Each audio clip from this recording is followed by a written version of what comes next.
Hey, folks. Do you drink wine? I do. For a long time, I had absolutely no idea what to do when I went into a wine store. Then my sister worked for a vineyard in Italy for years ago. And then I knew about what to do about one wine. But this is 2025. And no, you no longer have to worry about what you're going to do when you go into a wine store or that your sister may or may not work in the wine business. Naked Wines is a service that directly connects you to the world's finest independent winemakers so you can get award-winning wine delivered directly to your door. If you use our code MAJORITY, for the code and the password at nakedwines.com, you're going to get an incredible deal of 6 bottles for just $39.99. How do they do it? Naked Wines connects winemakers and wine drinkers directly.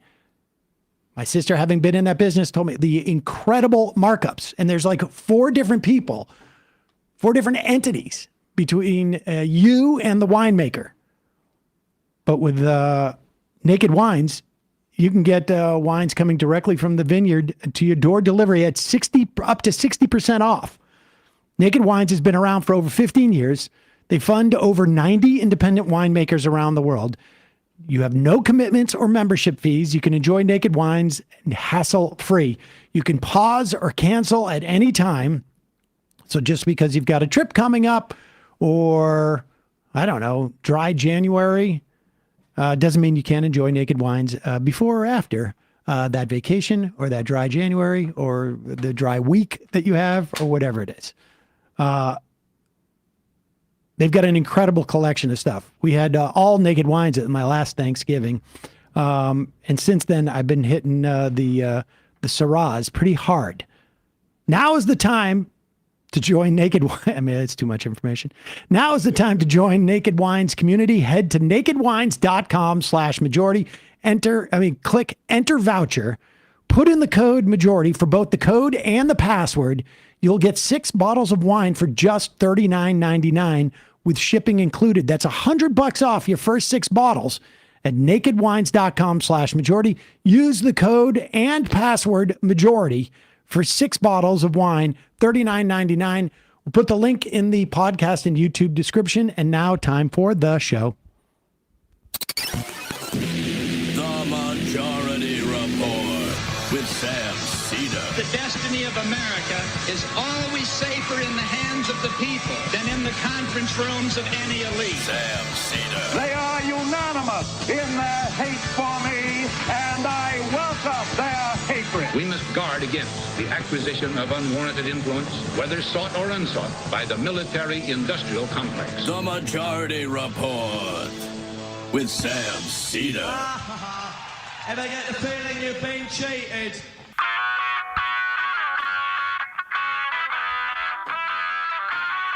It is Wednesday, May 14th, 2025. My name is Sam Seder. This is the 5-time award-winning Majority Report. We are broadcasting live steps from the industrially ravaged Gowanus Canal in the heartland of America, downtown Brooklyn, USA. On the program today, New York Times columnist, host of the podcast Ezra Klein Show, co-author of the new book Abundance, Ezra Klein, will be here. Also on the program today, Trump in the Middle East, pushing an enlarged Abraham Accord. Meanwhile, taking a little more grief for that, what turns out to be not totally free $400 million jet. Trump reportedly, reversed on China tariffs because it was going to crush his own voters. Meanwhile, RFK Jr., fresh out of swimming in feces, testifies in Congress to defend his Health and Human Services cuts. Republicans out in the open about Medicaid cuts for wealthy tax cuts. And in that same bill, the House Republicans sneak Trump's ability to unilaterally revoke tax-exempt status from NGOs.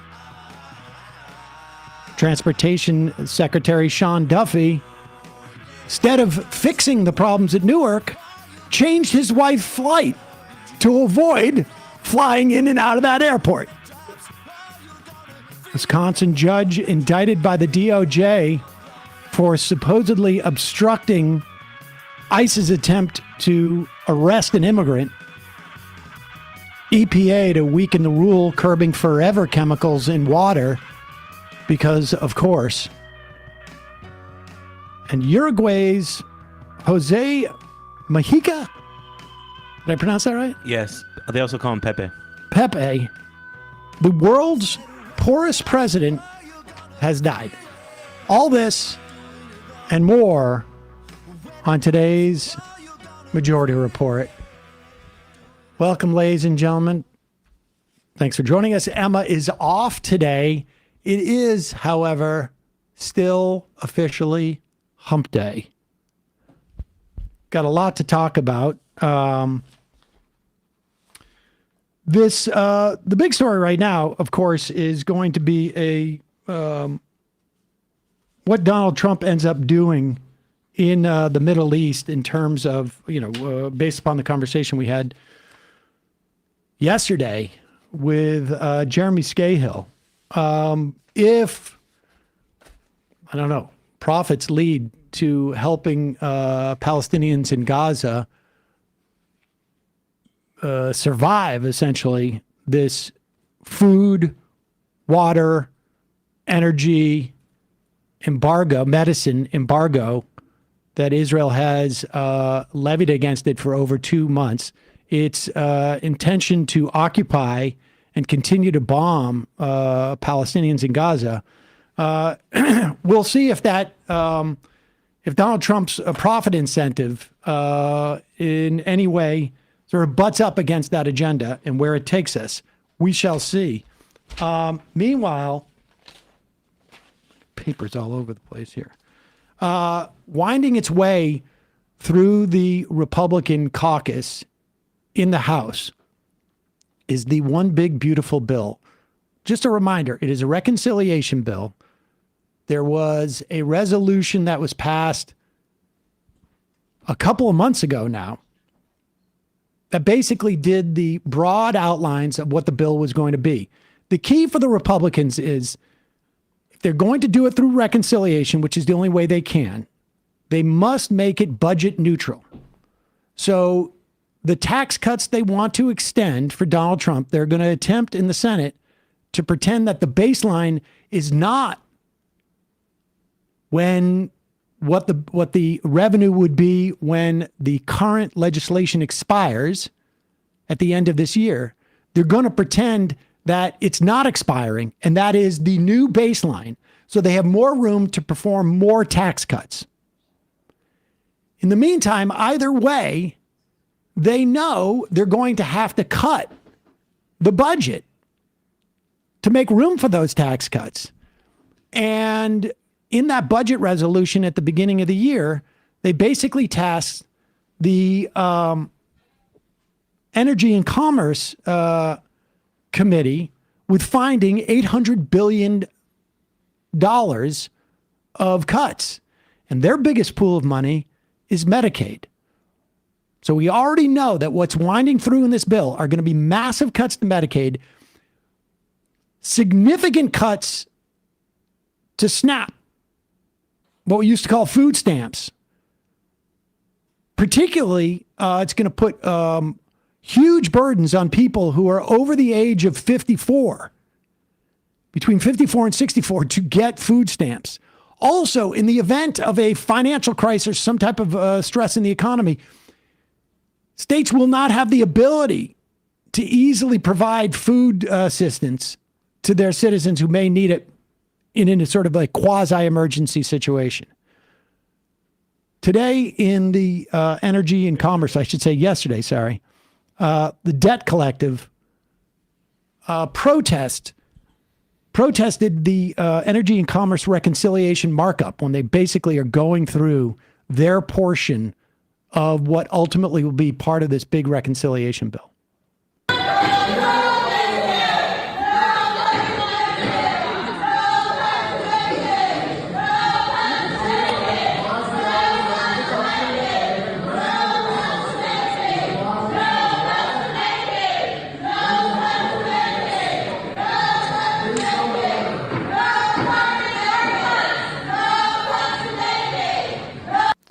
there's a second video here real quick. Cuts to Medicaid! No cuts to Medicaid! Jailmen dying in nursing homes! I'd rather go to jail than die in nursing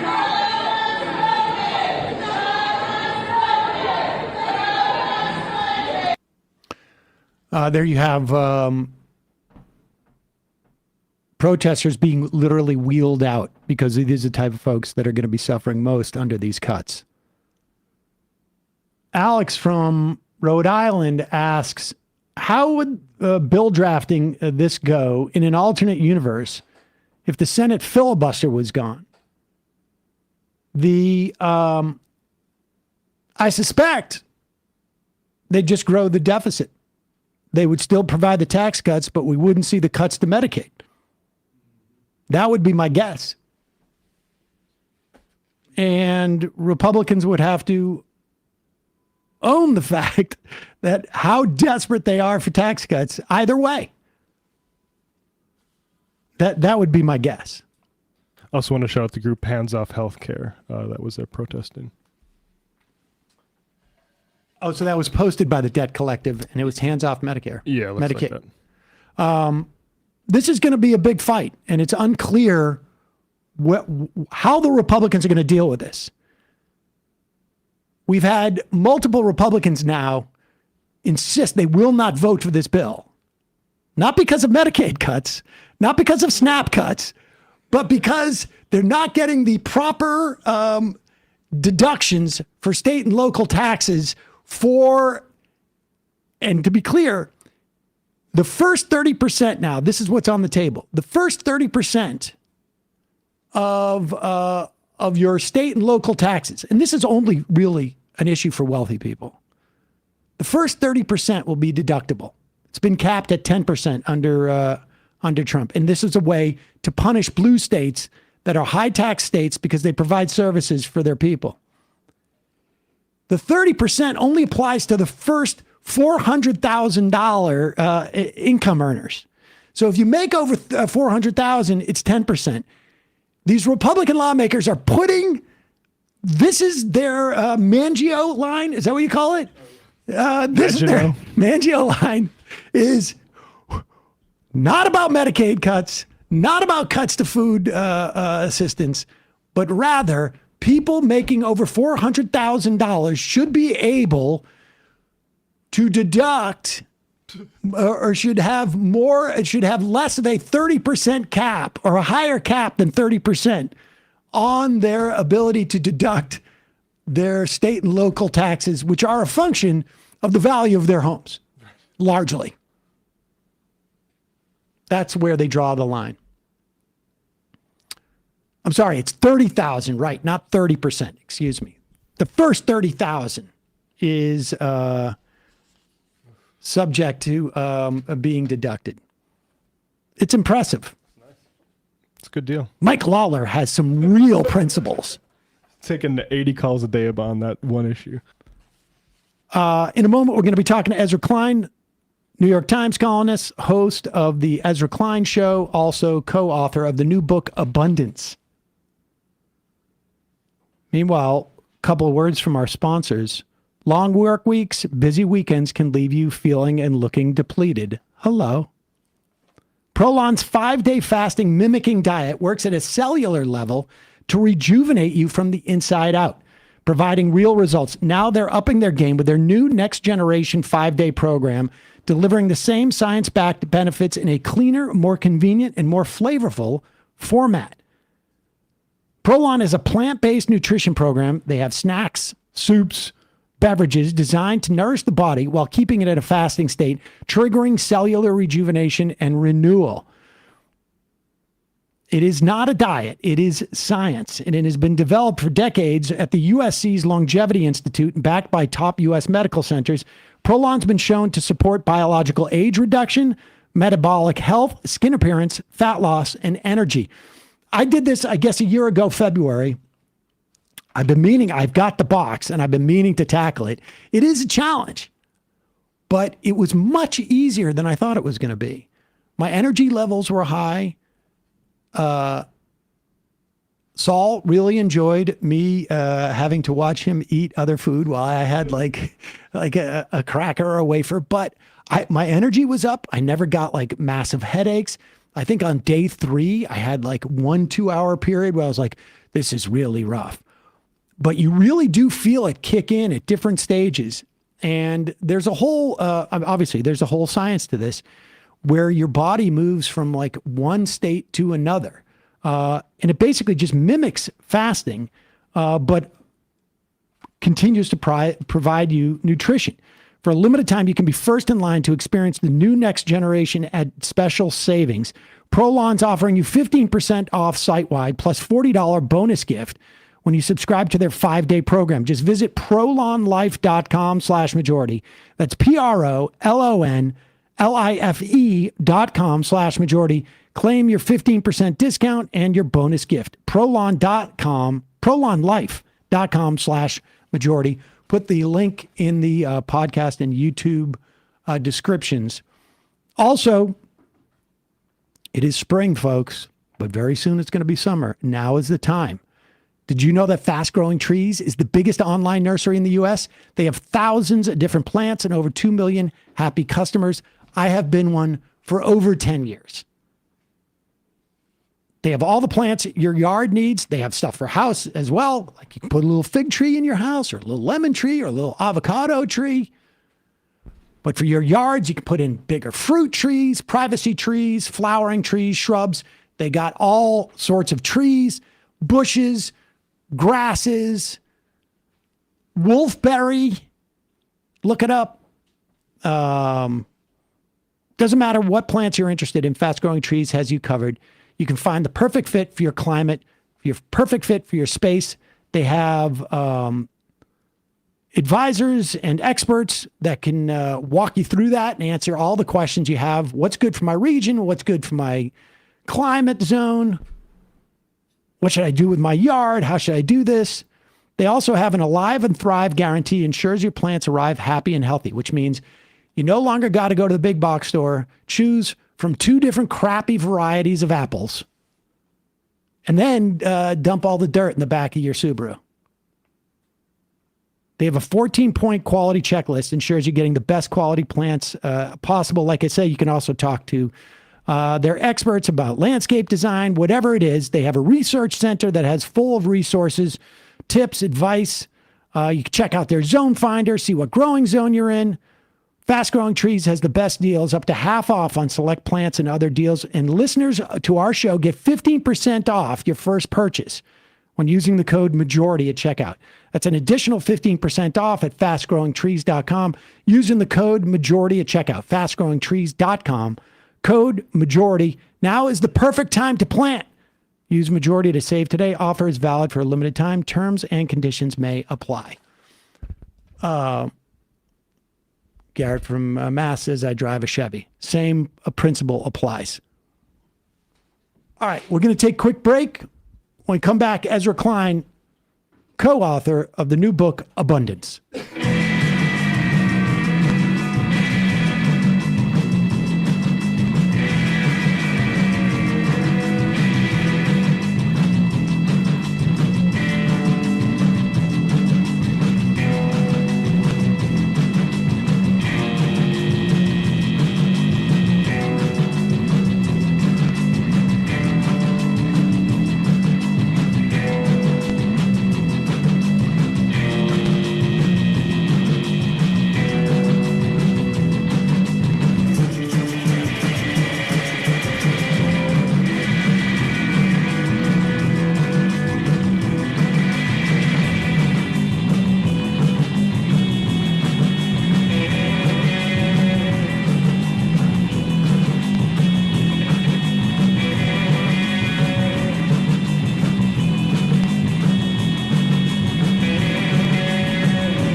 We are back. Sam Seder on the Majority Report. Emma Vigeland out today. It's a pleasure to welcome I back, I guess. I mean, maybe it was years and years ago. Been a minute. Ezra Klein, New York Times columnist, host of the podcast, The Ezra Klein Show, also co-author of the new book, Abundance. Ezra, welcome to the program. Thank you for having me. All right. So we should say just a little bit of backstory. You guys had reached out to us. Our efficiency is a quotient not particularly high. So you were on the Iglesias' show, I guess the Slow Boring podcast, and mentioned that we hadn't responded. So we wanted to have you on to talk about the book. We had Paul Glastis on from Washington Monthly, your old haunt. Where I interned. Love Paul. With a critique that was, I think, like middling critique. Some of the proposals that were brought up in the book. But let's just start with you outlining, like, what thematically, what is the book about? The book is about a very simple question, which is, what do we need more of and how do we get it? And then the parts of the book that I think have aroused more controversy, critique, energy, conversation, is that much of the book is exploring the question of why in the places Democrats govern, or in the times when Democrats govern, are liberals, are Democrats, are in some cases people on the left, unable to produce more of the things we need. Why is there so little housing in California and New York? Sam, where are you? Just so I have you in New York. You're in New York. So why in places like New York and California and Illinois, where you have a lot of Democratic control, have they become very unaffordable? Why is it very hard to cite enough clean energy, even though that's become a major project for the Democratic Party? Why is so much that we do so goddamn slow? Medicare released its Medicare cards a year after it was passed into law. Getting prescription drug prices negotiated on 10 drugs took 3 years and will only go into effect this year, just in time for Donald Trump to take advantage of it and brag that it was him who did it. So this question of the sclerosis of liberal government, how do we actually make it deliver the things it is promising to deliver, is the core inquiry of the book. And the culprits run across, I guess, like four sort of main silos, as far as I can tell. Like we have the regulation and bureaucratic red tape, and this is a problem both in terms of like building infrastructure and to some extent within the context of housing. There are that housing is also addressed by like local, I guess, incumbent groups that have power there. The infrastructure, again, some of that bureaucratic process is a function, and we'll get into this, is a function of environmental regulations that end up getting abused in some fashion. And then in the context of like of science and innovation, it is a sort of a risk-averse funding. But let me, before we go into some of the specifics, from your perspective, because I've been reading a lot of the, there's a lot of reviews of the book out there. It's also have you read the book? I have. Well, I've listened to the book. Let's put it that way. That's as good. And to me, I like your read better than Derek's. Okay, but I've listened to both. Exactly, I listened to. All right, if you that just gives you a sense of at what level we're talking. That's a different critique. But yes, I have read the book, and I've also read there's a tremendous amount of reviews about the book. What is your critique of the book? I want to answer your critique of the book. Well, I will get to that. Okay. I will get to that. But from your perspective, is this a policy or a political book? Oh, I don't think you can separate those two. Okay, I mean, so you know my career. I'm a policy yes. reporter from way back, but I think something that has always been central to the way I understand that is policy, politics, and process. And I think this is very much a book about process and proceduralism are all intertwined. The idea that you can peel them apart, that you could say, oh, this bucket is policy, this bucket is politics, is not at all how I look at that question. Yeah, and I guess we'll start with the policy side first. But broadly, my critique is there seems to be an absence of, well, I think the culprits that you have chosen in some instances are correct, but broadly speaking, there's an absence of analysis of power dynamics.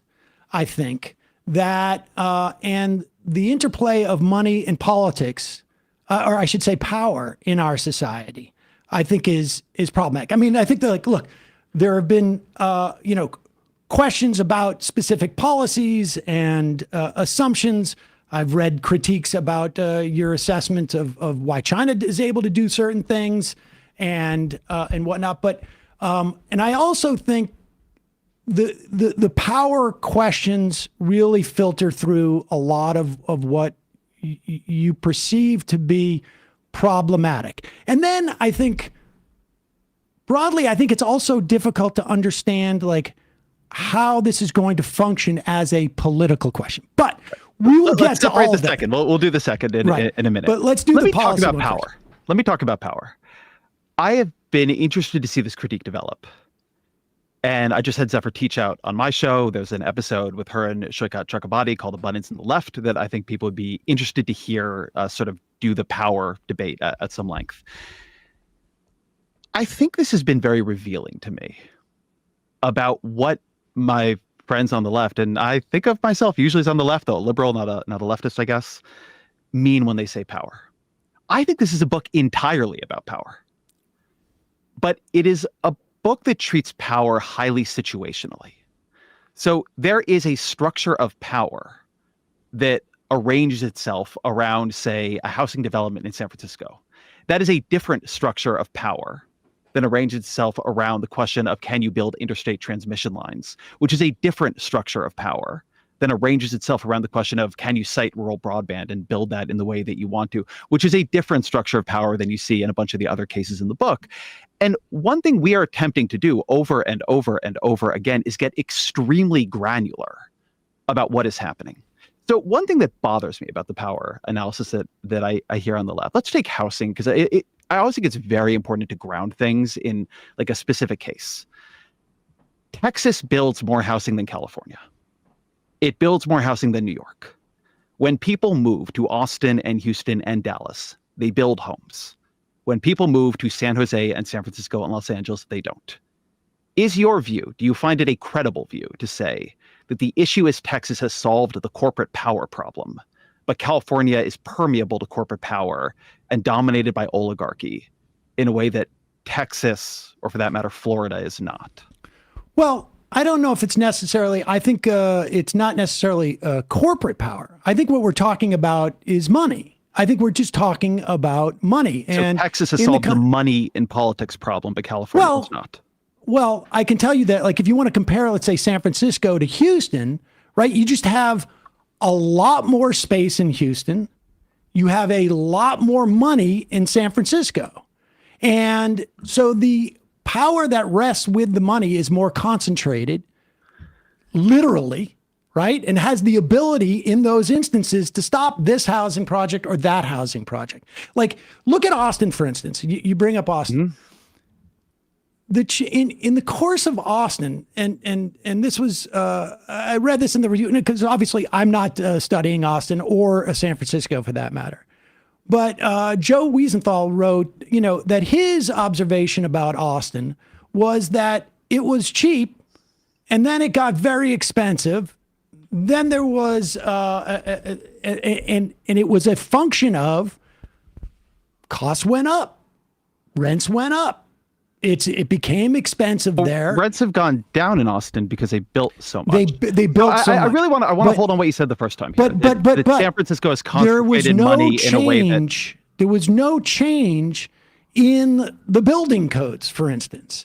Like the argument that the building code responded in Austin. So you can just go look. I don't know if you guys are able to pull up data on the show and show it, but just go pull it up if we can. You can search Fred housing starts in Austin and San Francisco. you could just do this in general. You can look at this analysis across blue and red cities. But what the difference? Hold, let me just. I want to go through this example, but we can go through a bunch of them. Houston doesn't have a zoning code.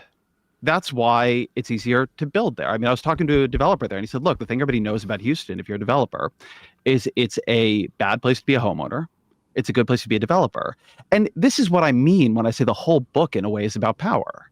That in these procedural questions, in this question of how do you get housing approved, what we have created in many blue cities is a lot of veto points. And that veto point can be used by corporate power.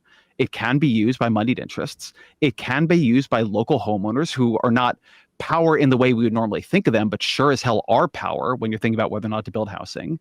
It can be used by all sorts of players. And so I think that one of the places where I quite diverge from some of my other friends on this is that I think when you create this level of proceduralism, this level of veto points, they get captured by interests over time. And that is a place where power can pool. Now, I think the place where I probably part, just to finish the thought, I think the place where I probably part is that I think that the left is often very attentive to power when it is coming from certain recognized villains, and much less attentive to power when it is coming from people who might in other contexts look like allies or just be local homeowners. But that can also be real power wielded in a problematic way. Well, but you listed off three entities that have power: corporate power, moneyed interests, and homeowners. And I would suggest to you that in all three of those that you just listed, that money is ultimately the controlling factor. So for instance, I can tell you, like, I don't know San Francisco, I don't know Austin, I know Worcester, Mass. And I can tell you that during urban renewal, we had, there was an entire neighborhood that was completely, I don't know if you've ever been to Worcester, had gone through 290. There was an entire neighborhood called Laurel Clayton, I think it was, that ended up dumping people into a housing project, Plumley Village. And it was all run by the Worcester Redevelopment Authority. It was completely streamlined.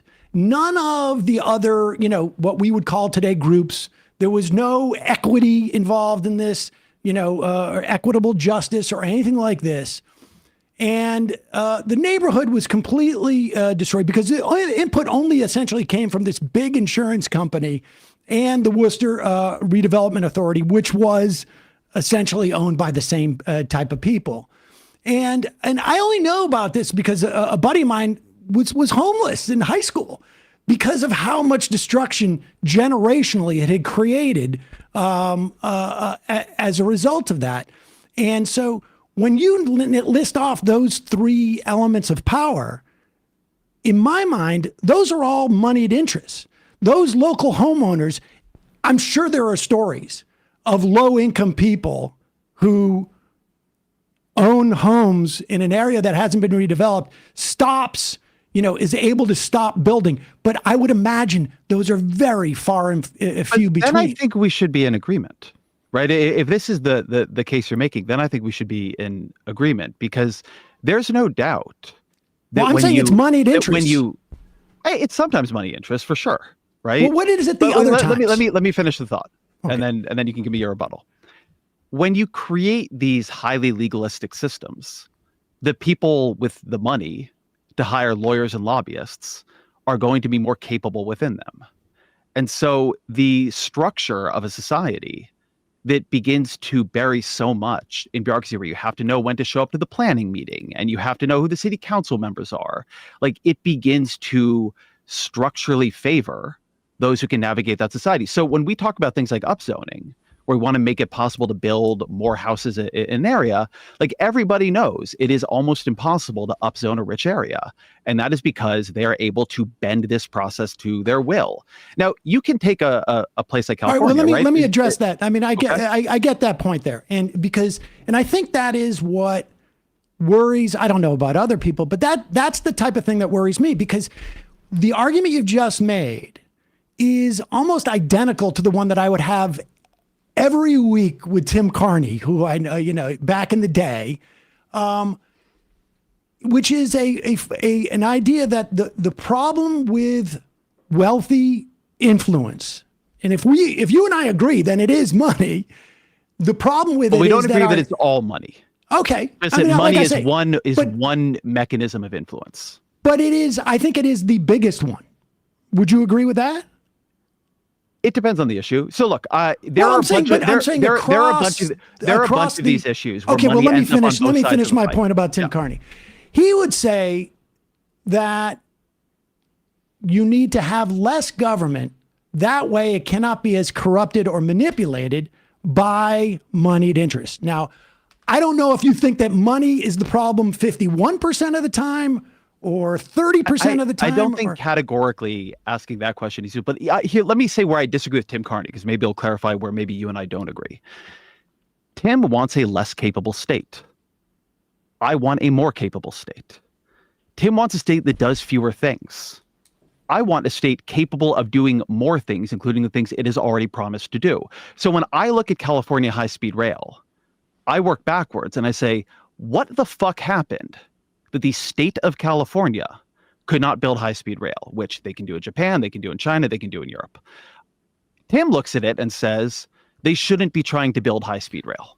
And so the disagreement I have with Doge, with a lot of different things, with a lot of my friends on the right, is they want to reduce state capacity.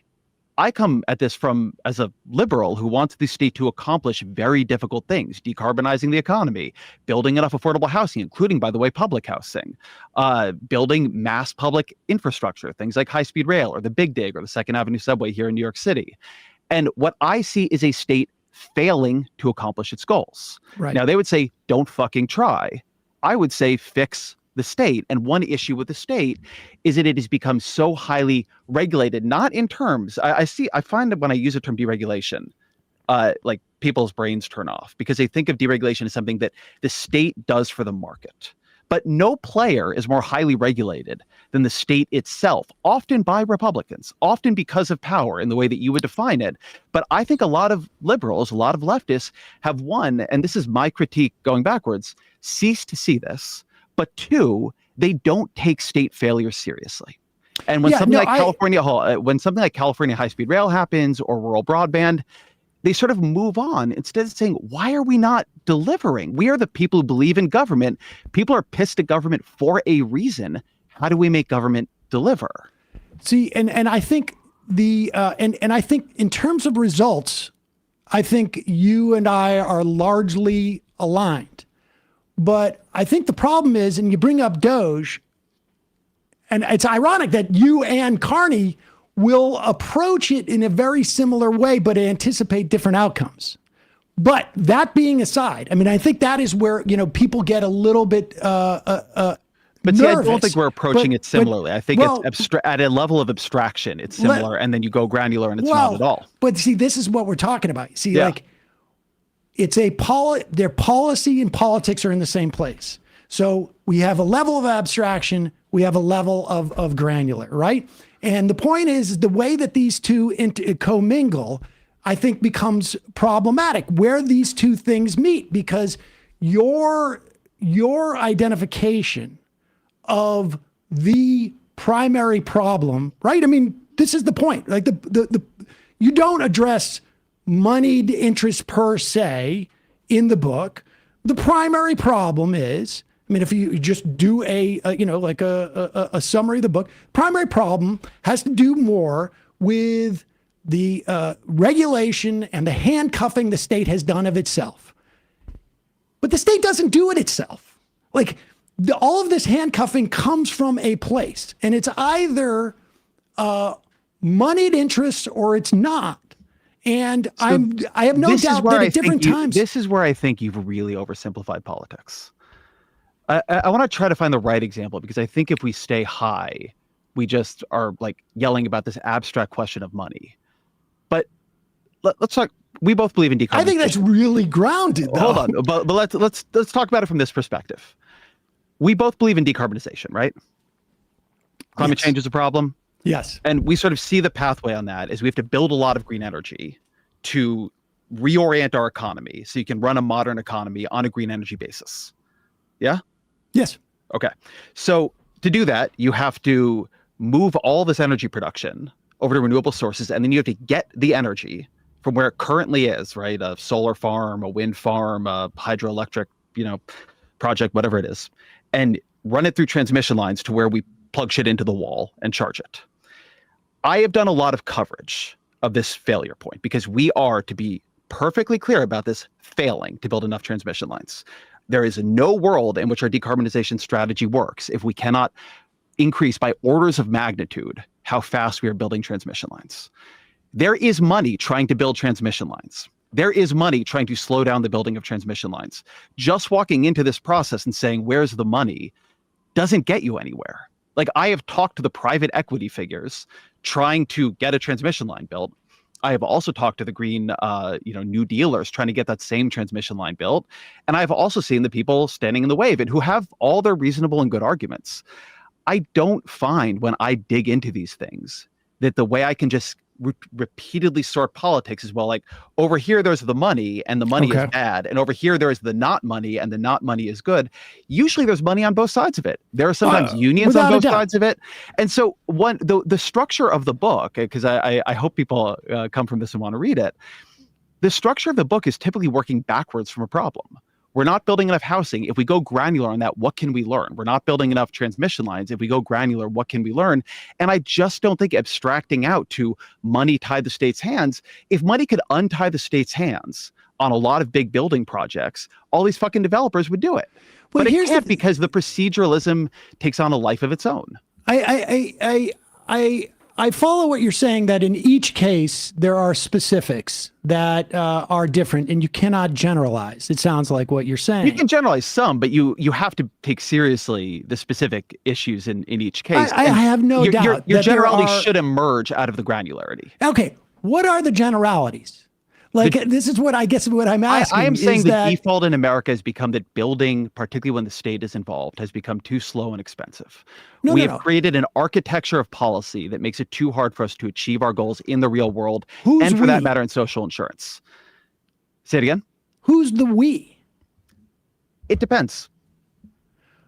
You're not going to like it, but look, here's a version of the we. Well, but I'm trying to address the point, because, for instance, so I don't want to give you a better answer to who's the we. Well, but why I think this is important, though, is because this to me is the central question, really, about the book. Because I think, like, I could say there's some things in it I like, there's some things that I don't like, but the general point is, I think, for instance, like, where does the title abundance come from? From Derek's piece on abundance. Okay. We have seen an entire movement build up about abundance, correct? I mean, like, there is a lot of money behind this broad notion of abundance. And Derek, I think it was on the Lex Friedman podcast, said something to the effect of, there is a fight within the Democratic Party. I don't think he used the word for the soul of the Democratic Party, but for where we're going as a political movement.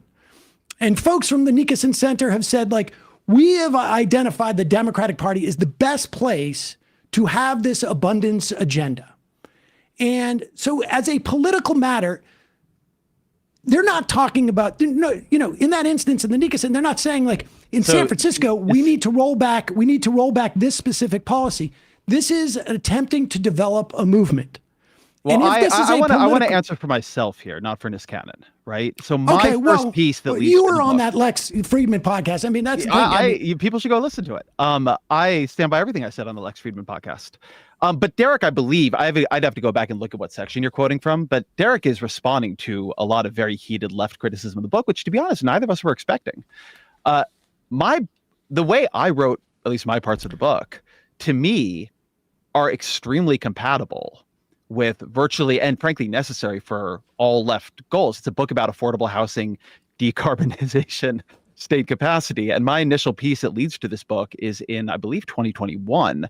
And it is building off of the fact that the Biden administration is trying to do decarbonization through building a lot. And as I begin to follow that policy project, I begin to realize we're not going to get it done under these laws. So that's, I think, one very important thing. But I want to go back to what you asked a minute ago, which is, who's we? In this book, we is Democrats. This book is very focused for a very particular reason that we can talk about, because not that the only problems in governance come from the left. They don't. My first book was all about largely about the right and polarization and asymmetric polarization. But I became very interested, having moved back to California in 2018, in why is this state governed by all these Democrats doing so badly? Why is it unaffordable? Why is it building less clean energy than Texas? Why is it not building enough housing? And part of the motivation for doing this book is there are a lot of problems Republicans, I mean, we're living through them right now. There are a lot of problems Republicans impose on the political system.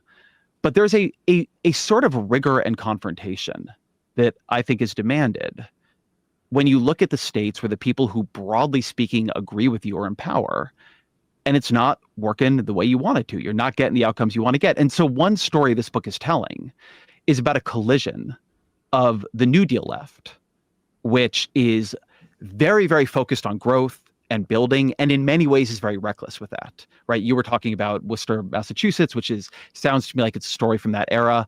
But we could give, Robert Moses is a classic story of this. We can talk about, we really do despoil like environments and poison streams, and we, run highways through marginalized communities and all the things people know. And in response to that, again, correctly, a new left arises. Ralph Nader, Rachel Carson, the entire environmental movement. And it passes all kinds of bills that are very, very, very effective and consequential in their day to restrain government's ability to act recklessly and to do things without considering and creating space for consideration of their impacts. So you have things like the National Environmental Policy Act and all these, bills and projects of that era. And then in this fucking maddening historical moment we're in, the problem becomes not that we're building too much, but we're building too little. And particularly building too little in the places where that new left was most powerful, California, New York, places like that. And so this is a confrontation with having created a very successful architecture to challenge, restrain, and sue the government that is now being used against liberal or leftist, for that matter, projects. If you would like the government to do public housing, say you think I'm a neo-shitlib, and you just want the government to do the public housing, great. I would like to see a lot more public housing too. The government cannot currently do public housing under the regulatory structure under which it operates. And yes, some of that is money, but it's also the fact that you can sue to stop all this stuff under the National Environmental Policy Act. It's also the fact that government, what I call everything bagel liberalism, loads huge amounts of standards and projects and goals into everything that public money touches. So in California, it costs about 2.2x per square foot to build housing as it does in Texas. Fine, market rate housing, 2x per square foot. If you are doing affordable housing subsidized by the government, it's more than 4x. So why are we making the government's housing for the poorest people so much harder, slower, and more costly to build? And is that in the long run good for our goals? I think it is important to confront why government, in the place where people agree with us more than in the places where they don't, is not getting the outcomes we both want to see it achieve. That's what the book is about. And I don't know how much public housing is in Texas, or how much public housing is in Texas, or if we're, and that seems to me to be a relevant question. But the notion of the everything bagel liberalism, this is the idea that we have constraints on federal money that a certain amount of union workers, or there may be a certain amount of equity associated with it. And at one point contracting and procurement, or a million other things, right? And certainly there's absolutely no doubt in my mind that, we could go through these bills and find things that are problematic if they are coming necessarily from, I have there's two issues. One is, there was one point in the book where you talked about, we have a choice whether we're going to put filters into apartments that are built, public housing built near highways, or the people are going to live under the highway. And it seems to me that there's got to be a third choice, as opposed to we're going to poison people slowly, or we're going to keep them unhoused. So I want to say specifically what you're talking about, that section. So I'm talking to Jasmine Tong, who's an affordable housing developer, does nonprofit affordable housing. And what she is saying is that compared to market rate housing, when she is building housing for homeless people, she is subject to environmental, green building standards, etc., that are so far beyond what market rate housing has to do that it often makes it impossible to finance the thing entirely. And a lot of these projects, as we both know, fall apart. And I am saying there that it makes a lot of sense. You understand how people get into a conversation that we should have better than average air filtration systems in, affordable housing built near a freeway, but in a city where you are not building enough affordable housing at all, because again, you have layered not just that, but a million of these onto every individual project. So again, it's costing much more per square foot than market rate housing. At some point, Most you have to public begin to choose. housing is built near the highway. Why is that? Say again? Most public housing, some huge percentage of public housing is built near highways. We're not even talking. Yes, that's all. I mean, listen, we're in agreement that that's all power. But when we are talking, I am saying that we are not building enough affordable housing. I know, but I'm in saying, California. why are we addressing that far downstream the issue when we're completely eliding the issue that is upstream from that, We're which not is completely eliding the issue. The whole fucking book, man, is about wrecking these zoning codes that allow rich people to keep it out of their areas. Okay, but if you can't build it in the first place because you can't make it affordable to build, which the people who build it will tell you, I think that I have actually found the set of arguments I've had in this really productive in a way. I don't disagree with you about power, but every time we talk about it specifically, you're like, yeah, that's a problem. But no, we actually have to solve the problem. Like if you want to make housing development by right, which I think you should do, so that rich communities can't stop it, and the affordable, like I live on a block with public housing right now. I believe there should be public housing mixed in everywhere, but you can't build it if you cannot affordably build it. If you're going to, in Chicago, the mayor of Chicago sent out this tweet and he said, hey, look at all we're doing. We built 10,000 units of affordable housing for $11 billion. People are like, you did fucking what?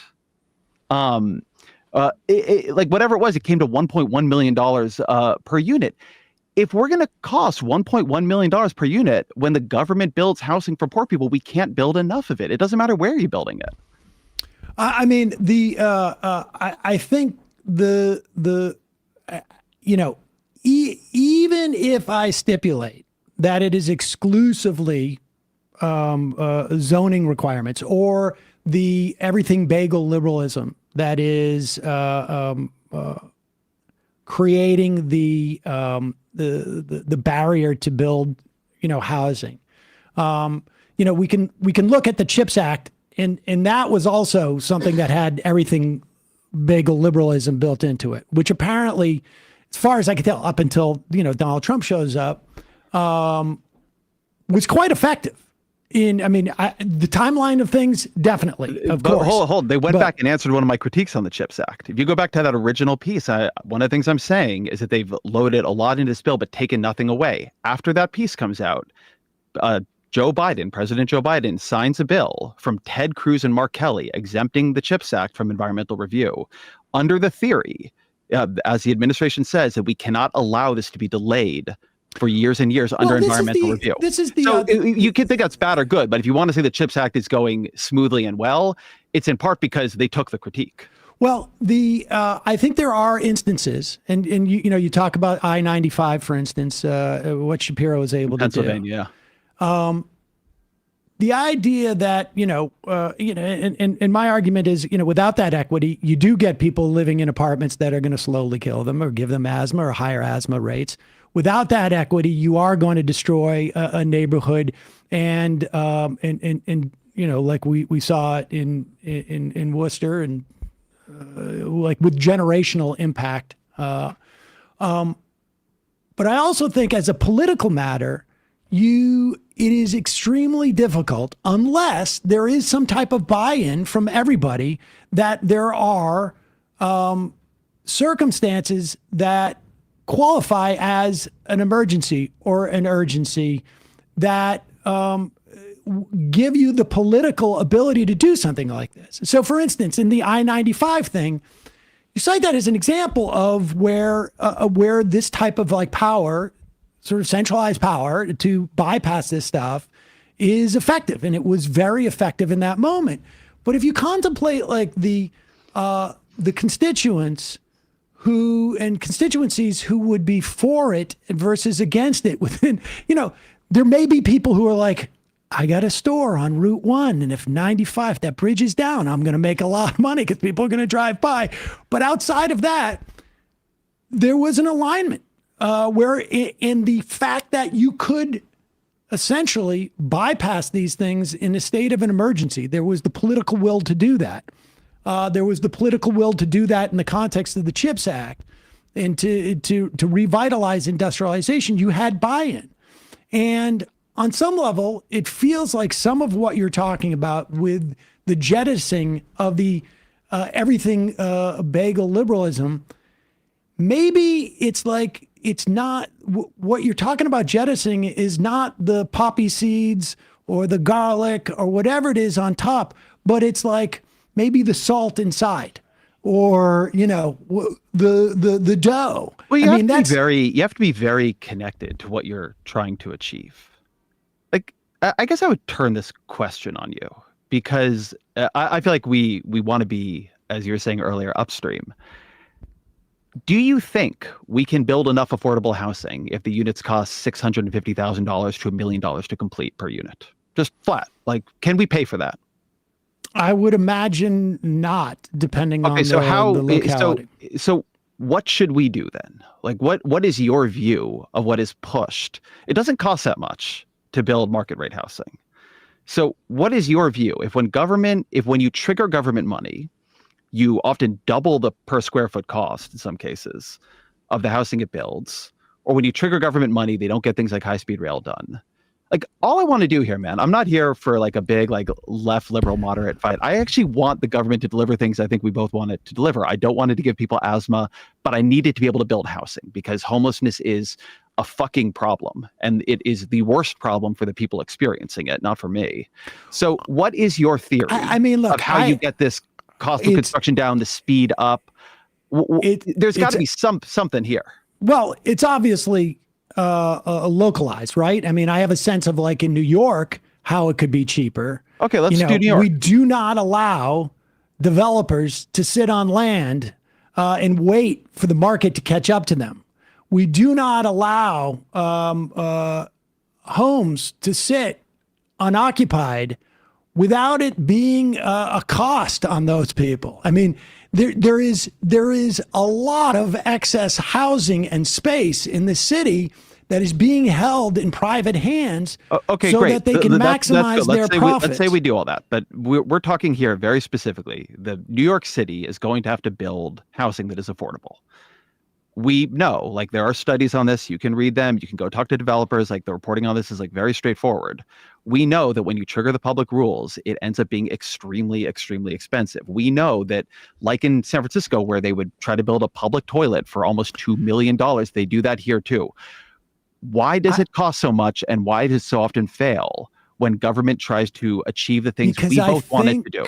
I think property has been so commodified that there is such a profit incentive, such a money incentive to slow that roll, that it creates a whole litany. There's an everything. We're talking about there's an everything bagel. We're talking about projects that are past that point. Like, I think that, let me be really meta clear here on what I'm trying to do with you, because I think you keep wanting to pull it back to where we can. Let's totally premise corporations are terrible. They are bad. They're like they are your enemy. Hold on. They have their cases, agenda, sure, and we have ours. Yes. There are cases where the government is building affordable housing on land they own or they have already bought, or they are funding somebody else to build it, that is already nonprofit housing. This is just like, it's not being done for profit. We are not in a commodified system. We know that housing costs more than the commodified housing costs to build. It is fine to say that it costs more. This is a totally reasonable interpretation. That is because wealthy landowners and wealthy corporations have colluded, maybe with other figures, on rules that have made it cost more. But which of these are you going to pull apart, right? This is the trade-offs that we are trying to force people to confront in abundance. You have to go into this thing and say, this is not working. I need to make it cheaper, faster, more achievable. Like, when you can't make the corporation your villain, what are you doing? Like, how do you approach? Well, it's not a question of making well, first off, I think as a political matter, making the corporations a villain is going to be far more, you're going to have a far broader support than making, environmental groups or people seeking equity in housing the villain. That's fine, but okay. But then I would through say the actual problem here. Well, and then I would say the problem again is that we have so greatly commodified housing. There is such a profit incentive to create these barriers. I know how they exist today. But the idea of unwinding it, you're just like, the whole book is about the idea that what was good intention 25 years ago, 40 years ago, has now brought us this problem. It seems to me that there's an attempt to restart that cycle. I don't think that you can say, have, I really want to push you here. I don't think you can say that the reason it costs more money and is so much more difficult and is so much slower to build nonprofit affordable housing than to build market rate housing is because we've over commodified housing. I just don't, or that Texas is better at building housing because they have somehow decommodified housing compared to California. Well, they have more space. They simply have more plenty of space. If you go to San Jose, man, there is plenty of space. It's strip malls and single family homes. It is one of the richest tracts of land in the whole country, in the whole world. It could be skyscrapers. It could be Shenzhen. It is strip malls and single family homes. We have plenty of space in California. I mean, I can't speak to San Jose. Like Silicon Valley is what I'm talking about. Like you go ride around where these fucking venture capital firms, man, I promise you will not leave that drive saying there is nowhere to build a 6-story apartment building. And do we have public transport there? Like how are these we would if we could build it. That was part of what high-speed rail is supposed to be doing, which is why I'm so rip shit that it didn't happen. And whose tax base is going to pay for that public transport and those buildings there? I mean, that's it was our tax base. I was one of the taxpayers. I mean, I am saying that I don't think it is plausible to say that the reason you can't build in like San Jose and you can in Texas is that we've decommodified in Texas. We just haven't. Well, we have plenty of space in the desert too. But the point is how are we going to? I'm talking about the places where you guys specifically make the point that New York City, San Francisco, these places are, where people should be living and creating. And from my perspective in New York, having, lived here more or less for 30 some odd years, 35 years, this place got a lot more expensive, not because there were constraints on zoning, not because there was equity. There hasn't been this place got more expensive. I'm not I'm pro equity. I believe what I'm doing will create a whole lot more equity because you need to make the affordable housing. But in the book, if you've listened to it, I have a whole section critiquing Michael Bloomberg for this whole concept that New York City should be a luxury good. This is like a whole section of the book that it is a incredible mistake that a lot of Democrats made along the way to sort of get into this idea that cities are like a penthouse for the upper class. Yes. And I would suggest, look, there was this just came out, a report by the Fed, UCLA, that specifically addressed the question of whether it was housing constraints. California Federal Reserve researchers found that constrained housing supply is relatively unimportant in explaining the differences in rising house prices among U.S. cities. Have you read the debate on this report?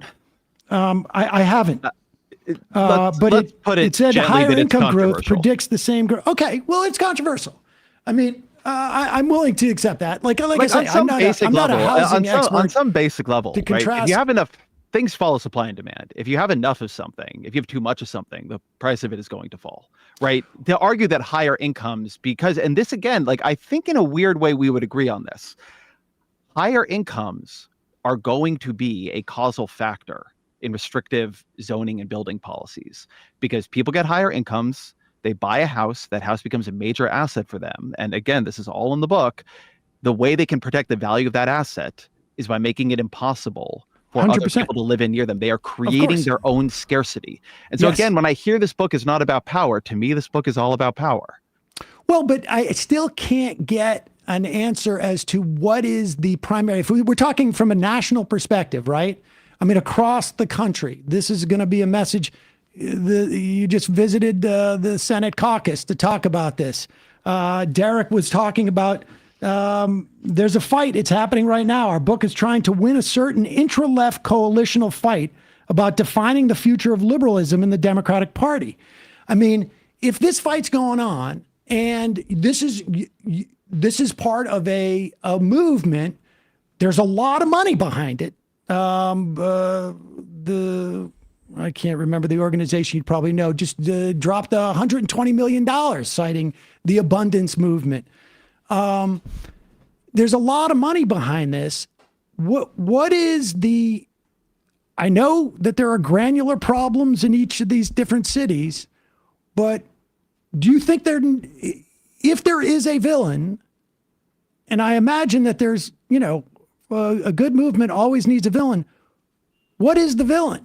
Is it just we have overly restrictive zoning and I think you and I probably actually disagree that good movements are built on clear villains. But let me try to give you a good answer to this question. We didn't think the intra-left argument was with you. Just to be really blunt about it. I thought you, the neo-Brandeisians, etc. Okay. I don't know if I'm necessarily a neo-Brandeisian, but okay. You may not be, but they've been very critical of it. We thought the intra-left argument had to do much more with a debate that is very live. Again, it's a sort of New Deal, New Left divide to us between is the right future organizing government to organize the resources of society to create this kind of plentitude of housing, of energy, of infrastructure, these things that we want, of innovation, which is a big part of the book? Or is it more of a small is beautiful future? Is it more degrowth inflected? Is it more that we actually build too much already? Is it that there isn't enough meaning in things? In a weird way, Donald Trump has begun to really embody this other side when he comes out and he says, maybe the kids have too many dolls, right? You got 30 dolls, maybe you only need 2. You got 30 pencils, maybe you only need 5. So our view was not that the sort of fight that was live here was with people who worry about corporate power. It's that if you come from the places I come from, or frankly that you live in now and I live in now, you see a lot of Democrats who show up at the planning meeting and don't want any affordable housing because they don't want it to change their housing values. Yeah, you see a lot of people using all sorts of tools of delay in all sorts of directions to stop things from happening. And to us, I think one of the really profound fights is, do you think delay as a omnipresent tool of governance is a virtue, or do you think speed is more of a virtue? And if you think speed is a virtue, as I do, I think we should deliver government services much faster. Then what sort of moves are you willing to make that true? I'm confused. What? You were surprised that your fight your fight was with the neo-Brandeisians. Who did you think? Did you think the fight was like you talk? There's a big schism in the environmental movement and the environmental community between the side that thinks we need to build our way towards decarbonization and the side that is much more about worrying that when we build things, we're going to change environments. We're using things like the California Environmental Quality Act or the National Environmental Policy Act to stop things that might. What would their movement? I'm trying to figure out who you're talking about. The degrowthers? If you follow or report on any part of the decarbonization fight, you will find that the entire architecture of environmental policy we have is being mobilized against it in order to sue it out of existence, sometimes by moneyed interests. But there was a point in time when a chapter of the Sunrise Movement, I think it was in Mass, signed on to a solar moratorium. There is a lot of conflict among people who see themselves as liberals committed to these goals, et cetera, on whether building is good or bad. I think that if you're looking very skeptically, but what do you think NIMBYs are? Well, I think NIMBYs, for the most part, are wealthy people. Great. That's a big part of the fight we thought we were about to have. I mean, the Kennedys, yes, stop the windmills. So now you're making my argument for me. Come on, do it. Give it to me here. No. But when I look at the common strain through those people and their ability to actually impact policy, I see money. Okay, but so you look at one strain, and I probably have a broader set. So let me give you what's one broader where we will, than that? Let me give you one where we will disagree. Wait, what is broader than that? Because it's not just the Kennedys. It's not just the people you're I know it's comfortable not with. just the Kennedys, but I'm talking wherever those NIMBYs succeed, I am willing to bet that the relationship between how much money they have and the YIMBYs have, the NIMBYs far more often than not will have more money. I mean, this is like, I know you know the research on this. Like when these are contested, there's no doubt in my mind that we have regulations but it's to protect people's assets and people who have assets versus people who don't have assets. And so like that is I don't know how you generalize it more than that.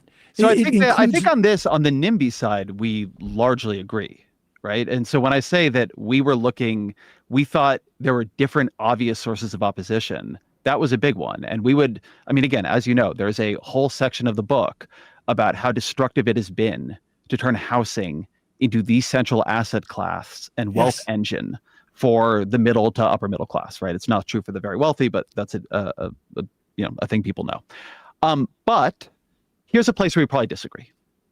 In California, where I'm more familiar with the politics, the California Environmental Quality Act, which I think most people agree has overgrown its initial design and is being used to do things like try to stop UC Berkeley from expanding dormitoriums because more students are environmental nuisance.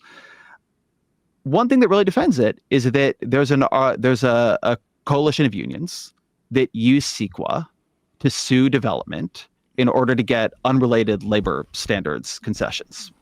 And to me, that is a misuse of power. I am pro stronger labor standards. I am not pro radically expanding how much you can delay every single project in order to get concessions that were not in the initial architecture or vision of that bill. So yes, there is power. The NIMBYs are power and the NIMBYs are related to money, but power is also misused by groups I feel more allied with. And that's one utility of focusing on blue states for me. We had a union problem in the context of Medicare for all in that fight. Yep. I mean, there's I think you can find that all across a ton of different issues, and you'll have unions on different sides of the same issue because they're carpenters and builder trades are very different in California. But I think we both agree that the net value of a strong union movement is a positive, and actually like a lot of problems we have in terms of across the board are a function of the deunionization of the country. So there's no doubt, like we can find specific instances, and I sort of feel like that's, I think, part of what I have as a critique of the book. There are particular instances, but broadly speaking, when we're talking about coalitional politics, which is definitionally democratic politics, to move forward and to have power and to actually get things done, it seems to me you can't do it by diminishing the coalition. So there we genuinely disagree. Yes. Like that is truly like I always want to be very honest about points of disagreement. There are places where I think we are actually aligned, and here I think Democrats have become way over coalitional. And I think it is a huge problem that we are not delivering. Which parts of the coalition do you think should be jettisoned? I don't ever talk about in terms of jettisoning, because I don't think that's how coalitions work. I think they just change issue to issue. But I do not think we should have such a level of proceduralism that forces this many giveaways to this many interests in every process. And again, to use an example where I think we would probably be more aligned. Can you be specific about the interests? Are there interests that go across the board? I mean, that's what I keep trying to get at, is that like everything is specific. You keep trying. I think my virtue is specificity, and your critique of me is I'm overly specific. Mine of you is you're overly general. I'm saying like you're specific about the granular instances, but you say we need to have less interests. And I want to know who those interests are that we need to have less of. I want to have, let me go back to the Medicare example for a minute, because you brought that up and I think it's a good one. We passed Medicare, sent out those cards in a year. When the Biden administration did two things I think we both probably liked, which is prescription drug negotiations and limiting out-of-pocket lifetime caps, or having lifetime caps for out-of-pocket costs. It took them 3 to 4 years to move it through a regulatory process that we have expanded with things like notice and comment periods and more opportunities for judicial review that can be utilized by, in this case, pharmaceutical companies, but others as well, to kind of slow everything down and force a lot of concession. I want to break that process and make it much more under agency discretion, what they do, and make it harder to challenge. In that case, that's going to hurt pharmaceutical companies, right? So I think that you and I would like it. In the California housing case, I want to make housing construction much closer to by right? I want you to have the right to build the housing you want to build, assuming it conforms to basic standards. This is what we've done in California for ADUs. It worked really, really well. A lot of people will be mad about that. NIMBYs, certain unions, etc. I would like to make it easier to build modular housing. Again, different people will be mad at that. I don't have one answer for you on who I'm trying to screw over, because I'm not trying to screw anybody over. What I'm trying to do is focus liberal governance on the outcomes it is promising people and get people to confront why we are failing to deliver them. If you end up with a different answer than me, that's great. But that should be a very granular confrontation with why high-speed rail didn't happen, why the Second Avenue subway is so fucking expensive, why we're not building enough housing. I don't believe you can do this in generalities in the way that I think a lot of people want to. I think that it requires a lot of confrontation with the individual failures we see, and then trying to figure out, okay, do things rhyme across these failures? Is there a level of government that should have the authority that currently does it? That kind of thing. All right. I've held you really long, and so I want to, but let me just. Yeah. So what is then the political, like, what do we organize around as a political movement? If it is in these various instances, people are going to get situationally marginalized in the process, right? I mean, or however gently you want to say, your interests here, we're going to ignore in these specific cases.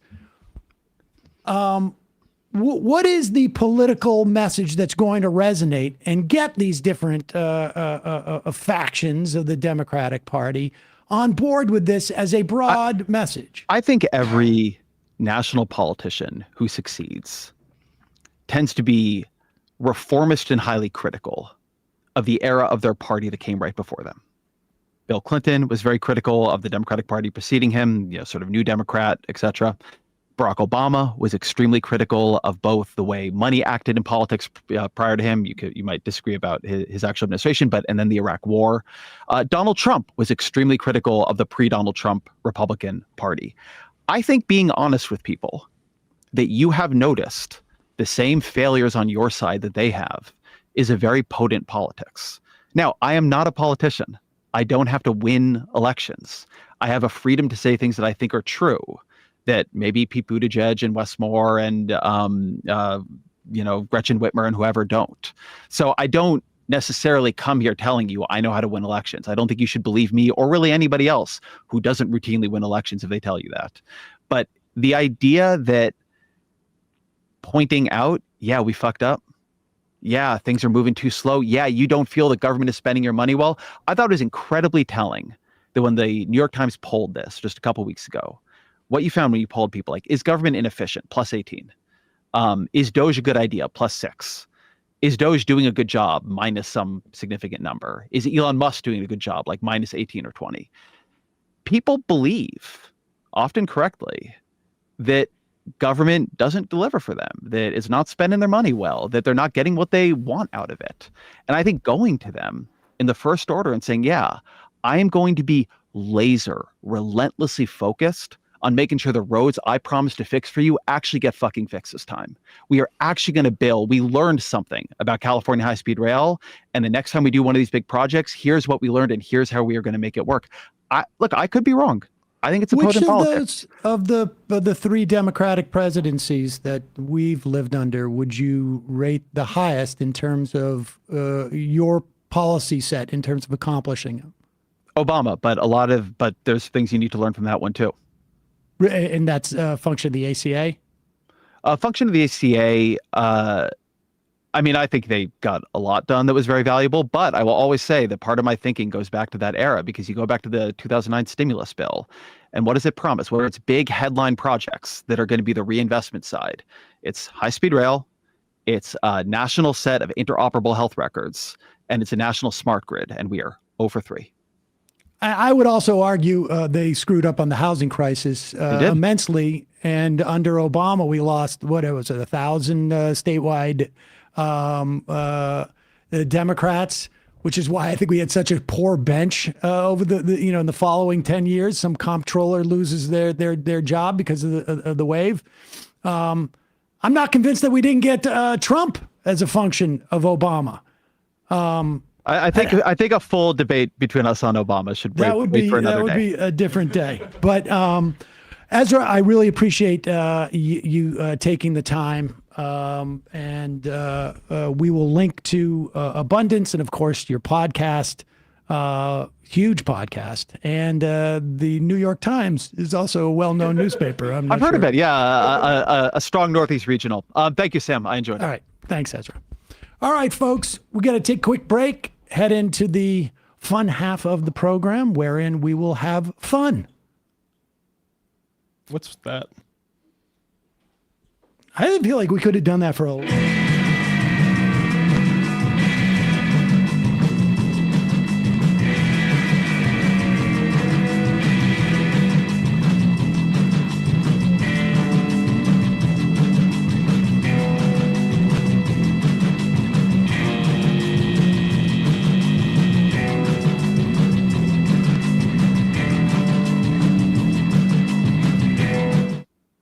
I don't know what just happened. Folks, it's your support. It's your support that keeps this show going. You can become a member at jointhemajorityreport.com. When you do, you not only get the free show, free of commercials, you also get the fun half. You get to I am the show. This is the part that Russ thought we were just saying for ourselves when he got to break 2 seconds ago. I always go to break during this part. What? This is never on the show. I was just saying there Just was a got to lot the of one shot. reviews. Apparently, when did I get cut off? Russ went to, instead of the one shot, he just went to break. There was like a 10-second pause where you weren't talking. So I thought, okay, maybe when he said get we're with the going to fun- program. People should be listening to this show on 1.5 times speed. That is the bar to entry for this program. That is what I listened to. Also, don't forget justcoffee.coop. Fair trade coffee, hot chocolate. Use the coupon code majority, get 10% off. And check out, look at if there is ever a day where I came off as Max Left. Put up this is the hat. This is the merch. This is the merch pitch. They just went to town. Those evil corporate bastards. Max Left. You can get the trucker's hat, 2 different types of trucker's hats. Check those out. We have completely, Russ, there we go. Working on it. We have completely over-commodified merch and hats. Can I pitch a hat? Listen, I'll tell you something. You can pitch a hat, but you got to go through a lot of procedures before we even contemplate it, which is why these hats cost $35. I want a hat that says Ezra fucking Klein. All right. Because I feel like he said the F word a lot. Did he? I like that. There's maybe more than a dozen F-bombs. Are you serious? We need an abundance of. I did not. I don't register that, but I didn't swear. Not once. Okay. Yeah, no, I've trained myself That was back in the day on radio. It was like, I'm not going to cause who's going to pay this $50,000 fine? It ain't going to be me. I feel like I heard in the old archives you talking to Janine in like 2007 or something about how you taught yourself how not to, and you never swore on air accidentally. Yeah. I don't remember how I did that, but anyways, shop.majorityreportradio.com. Matt, Left Reckoning. Yeah, actually, speaking of big ideas, huge show for ideas last night on Left Reckoning. Andrew Hartman talking about his giant opus, Karl Marx in America, which is a really exceptional book talking about the history of that guy's ideas and how they've been inspiring and terrifying people in this country. Also, Michael Burns, formerly of Wisecrack, came on to talk about philosophy, if we're less philosophical than we were 15 years ago, masculinity and religion. So all the big ideas last night. Patreon.com/leftreckoning. See you in the fun half. So now I have to do the animation, right?